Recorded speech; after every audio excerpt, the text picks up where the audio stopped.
Hello again. This is going to be a part 5 on sex and marriage. I thought we'd wrapped it up after number 4. That was the goal, but it didn't happen. My cameraman, Mr. Malone, brought to my attention that there was a big thing I hadn't mentioned, and then I thought of another thing too. This is a terribly difficult subject and extremely hard to share. But anyways, you know what? There's a few more things. This could actually go as far as 6 videos. I'm only realizing that now. So this is video number 5 on the topic of sex and marriage. Now, one thing I want to bring up, and this is very important. There's actually a few more things. It's a huge topic. Okay, I want to bring up the wolf. Now, you know, we all understand how natives in North America understand the wolf, but white society, as superficial as we are, we tend not to understand anything about the wolf, and I want to talk about the wolf very briefly.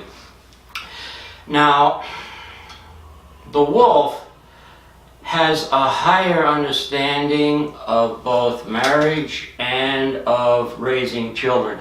I say higher understanding because it's a higher understanding than what people have. Now, I have to bring this up because people say, oh, I can't be faithful to my spouse, oh, I can't be a good parent. Humans are animals. We just do what animals do. Okay, that's a cop-out. I want to talk about the wolf, all right?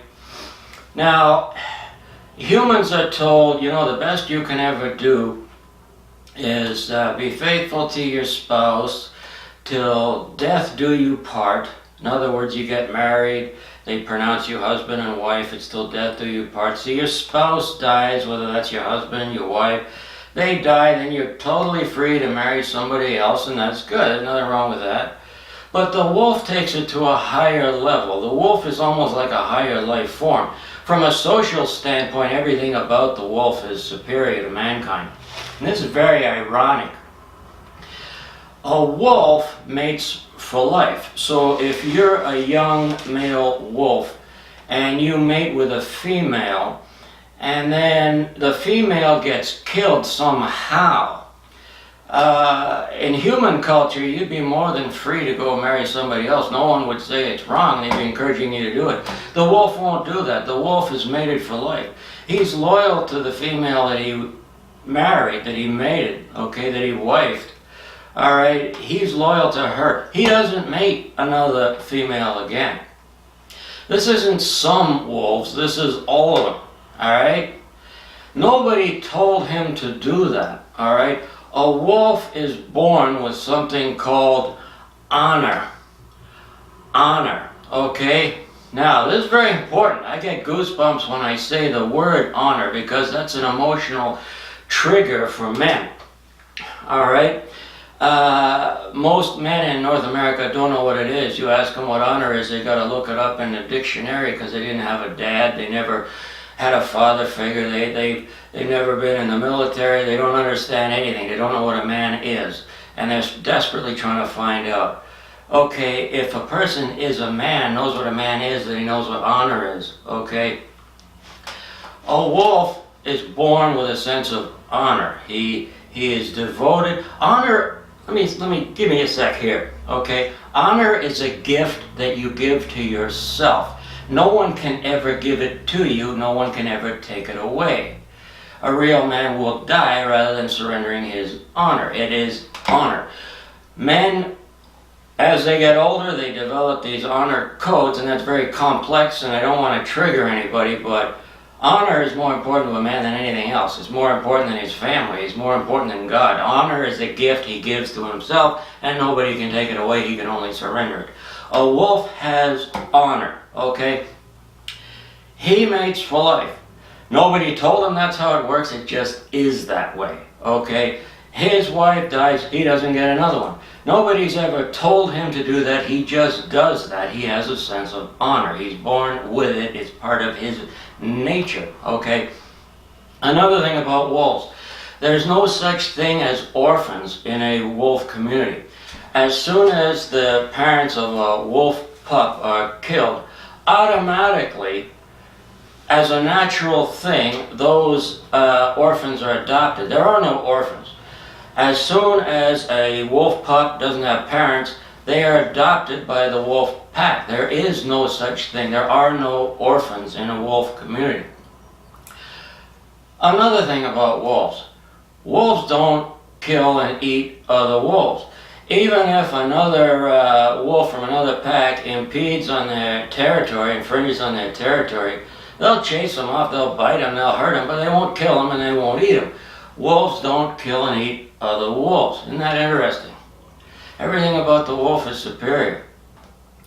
Now in white Western culture, we don't understand the wolf at all because we're an ego-based society. The wolf is not ruled by the ego.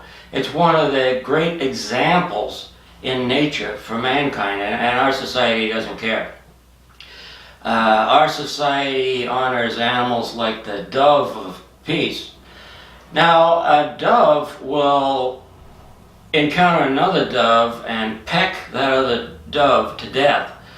A dove is actually a mean little creature, not very sophisticated, not having any of the characteristics that we should follow. They're actually similar to ourselves. Maybe that's why we honor the dove. We say the dove is a symbol of peace. The wolf is a symbol of war. They cooperate with each other and do things as a team, so they're bad. The ego doesn't believe in teamwork. The ego is all about separation, okay? Please try to understand what I'm saying. This is so important. This is the most important thing in the human journey, okay? Try to understand what I'm saying. Okay, let's talk about relationships, all right?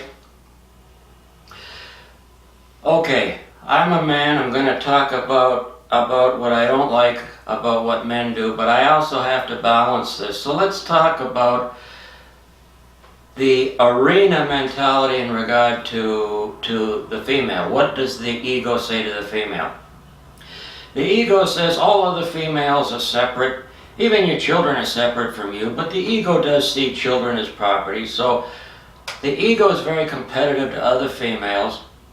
So what you have in the female competitive arena is something that you probably have heard about in regard to monkey branching, you know. In other words, you pretend to be faithful to the guy you're with, but you're eyeballing all the others. You're swinging from tree to tree. You're looking at all the monkeys in the forest. You're going from tree to tree, you're monkey branching. You're with this one guy, maybe he's your husband, maybe he's your boyfriend, but you got a line on two other guys. When you get the bigger, better deal, you dump this guy, give him an excuse. Hey, it's an arena, you know, no conscience, no hard feelings. You go to the other guy. When you're with him, you're still monkey branching. The idea is to get the bigger, better deal. If you get that guy with $50 million, even if it doesn't work out, get married if you can. When you leave him, hey, maybe you can get 25 million, maybe you get less. But even when you're with him, you're still monkey branching. That's how the ego works. The ego tells you, this is how you get ahead of the other females. Okay, this is how you do it. In reality, the opposite is true. The ego will tell you, you can do this, people will respect you for it. No, they won't. Your friends will encourage you to do it, but they're happy when you crash and burn because their ego feels superior to you when you crash and burn. They'll be bad-mouthing you and laughing at you behind your back, but to your face they'll say, yeah, go girl, don't feel guilty what you're doing to your husband. He's an asshole. He deserves it. When you're with Mr. Big in California, he's going to be so surprised because he was the last to know. Well, yeah, he was the last to know because he loved you so much he was in denial. Everybody told him you were monkey branching, but yeah, he was the last to know. If you feel good about that, then that's the ego. But in reality, you're lowering yourself, not raising yourself up. Your friends are talking about you behind your back.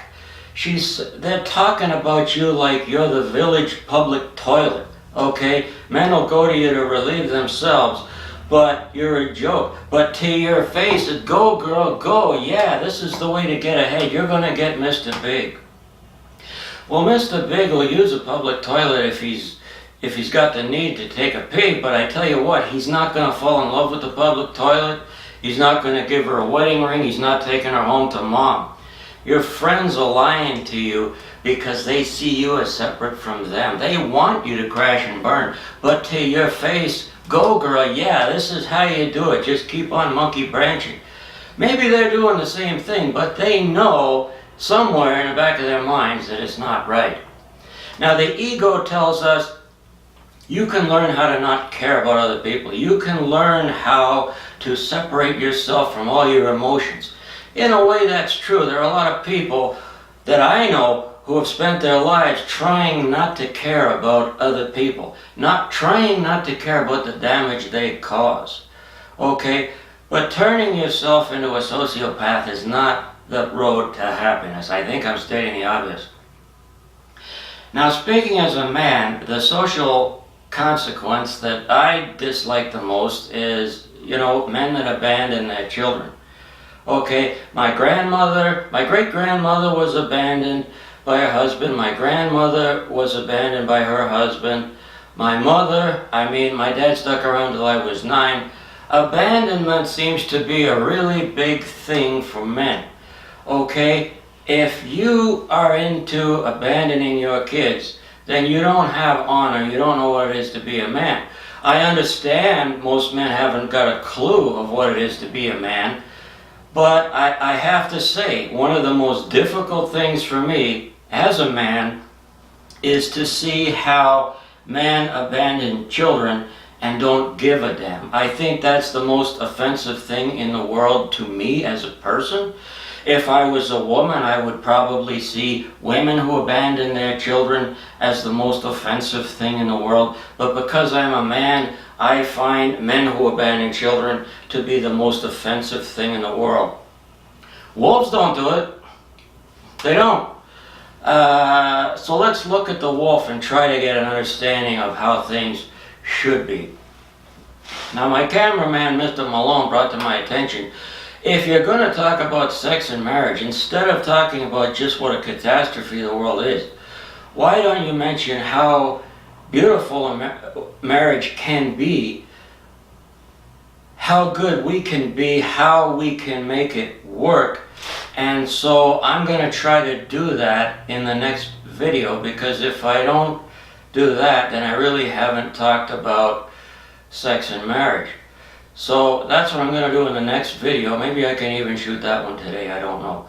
But anyway, that's good for now. This has been number 5. Please like and subscribe if you think it's of any value at all for people to think about these things. When I'm sharing this stuff, I'm not sharing it because I think I've got all the answers. I'm trying to get a discussion going. If I can say something that's true or not true, it gets the discussion going, people are talking about it, that's the goal. I don't think I've got all the answers.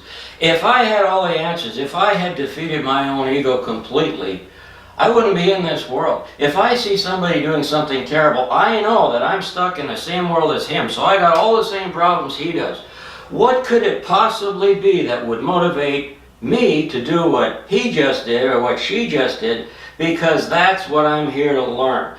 I'm the same person, I'm in the same world, I'm no further ahead. I gotta deal with this. I gotta evolve. I gotta improve who I am as a person. I gotta see true love as being the answer. I gotta get enlightenment. I gotta be looking to the Holy Spirit. I gotta do these things. I don't claim to have all the answers.